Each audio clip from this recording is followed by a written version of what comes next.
Por que as pessoas adoecem e como são formadas as doenças? I didn't hear you leave. I wonder how am I still here? Ô, Ricardo, pegando um pouco essa questão do comportamento, é verdade que o comportamento das pessoas é contagioso? Então, só para você ter uma ideia, hoje você também como terapeuta, você tem constatado isso. Mas as pessoas que vão nos ouvir, a maioria das vezes nem imaginam isso.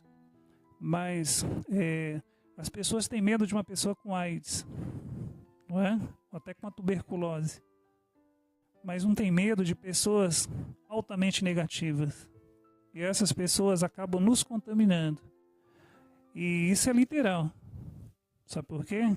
Primeiro contamina a nossa mente e depois a própria pessoa que foi contaminada contamina os seus hormônios e sua bioquímica corporal. Então, sim, as pessoas acabam nos contaminando. Algumas de forma positiva, tanto é que tem pessoas que produzem saúde na gente, não é? Isso é literal.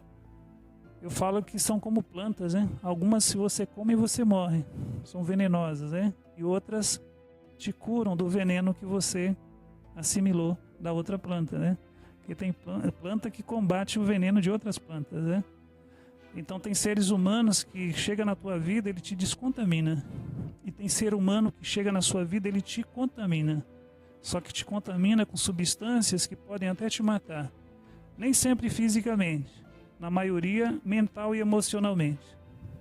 Então o tema de hoje aqui tem tudo a ver com isso. Eu falo que eu passei por isso recentemente. A pessoa ela me contaminou e eu tive que me descontaminar.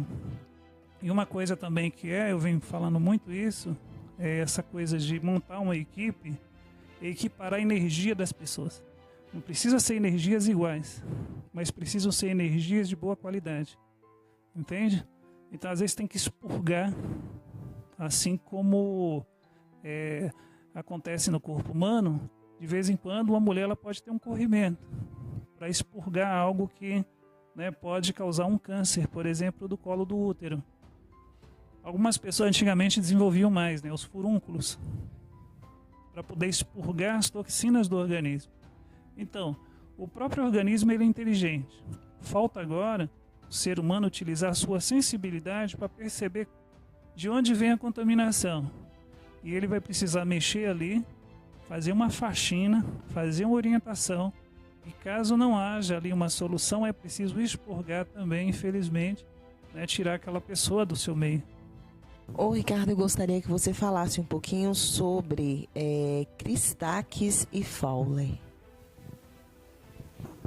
Então, os dois pesquisadores, o Christakis, ou Christakis, que é mais... então tem o Christakis e o Fowler. Então foram dois pesquisadores que perceberam, vou até adiantar um pouco aí, eles perceberam uma coisa através de uma pesquisa sobre ressonância, onde vocês duas já tiveram acesso, poucas pessoas tiveram acesso sobre o campo mórfico genético, não é isso? Ou morfológico genético. Acho legal, cada um pronuncia de um jeito, Então, o Sheldrake, que foi o cara que começou a perceber que todo mundo, uma pessoa está interligada à outra, na teoria do centésimo macaco, onde em uma ilha japonesa, os macacos comiam batatas com areia. Lógico, eles gostavam das batatas, mas não gostavam da areia. E aí, assim foi o primeiro macaco, o segundo, terceiro. Então, quando chegou no centésimo macaco, que é aquela coisa de alguns macacos conseguirem lavar as batatas, mas só quando chegou no centésimo macaco, um efeito de expansão ressonante começou nas outras ilhas, os macacos também lavarem as batatas da mesma forma. Então, estamos interligados. Então, a teoria e a pesquisa desses dois pesquisadores chegaram à seguinte conclusão, que é uma coisa que até já comentei com você, só que é difícil as pessoas entenderem isso. Olha, o amigo do amigo, ou o amigo do seu amigo que você não conhece, olha só para você ver que interessante, está passando por uma situação de terror emocional. O seu amigo em contato com essa pessoa, quando volta para você, ressona em você o estado emocional do amigo que você não conhece. Pessoas que visitam, um exemplo, né? Pessoas que fazem questão de visitar, por exemplo, funerais de pessoas que não é da família, não é nada. Então, quando alguém da sua família faz isso deliberadamente, para poder tomar um café, para poder comer um bolinho, entende? Mesmo sem ele contar nada para você, você vai sentir uma sensação de perda, tá bom? Então, é um processo ressonante. Então, por isso que muitas vezes as pessoas não entendem porque que a gente tem que melhorar a energia das pessoas que a gente convive e ofertar também ali informações para que elas possam lidar lá fora também de uma forma que não contamine esta pessoa, porque depois essa contaminação vai voltar para você, tá bom? E isso não se trata de uma pesquisa qualquer. É uma pesquisa que foi elaborada ao longo de mais de 20 anos e que chegaram a acompanhar 3 gerações, tá bom?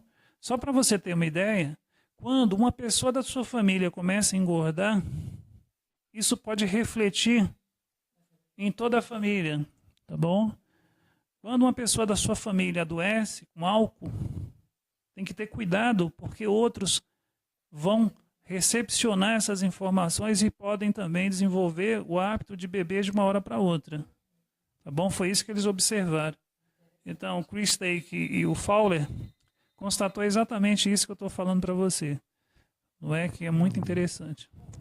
Famílias que se diluem, Ricardo, quando um ente querido se vai. Gostaria que você explicasse um pouquinho disso para a gente. Se você pegar... né, isso eu já ouvi várias vezes, não foi nenhuma nem 2 vezes. Acho que todo mundo já passou por isso. Então, se você pega, por exemplo, tem família que aí um é atropelado, faleceu. Aí passa uma semana, 15 dias, outro acaba acontecendo uma coisa com o outro. Aí a família fica mais agitada ainda. Aí passa algum tempo, outro. Algumas famílias praticamente vão quase todos numa leva dessa.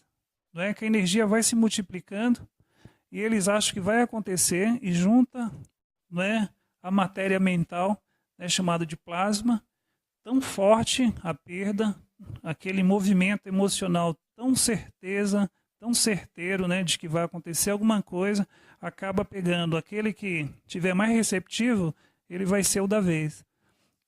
Ele vai ser sacrificado em nome da família. Entende?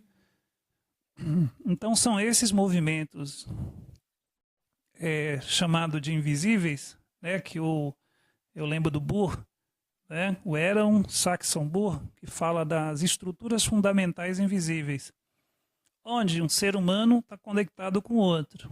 E é exatamente aí que acontece, infelizmente, um movimento negativo, destrutivo, onde uma família inteira pode ser levada embora.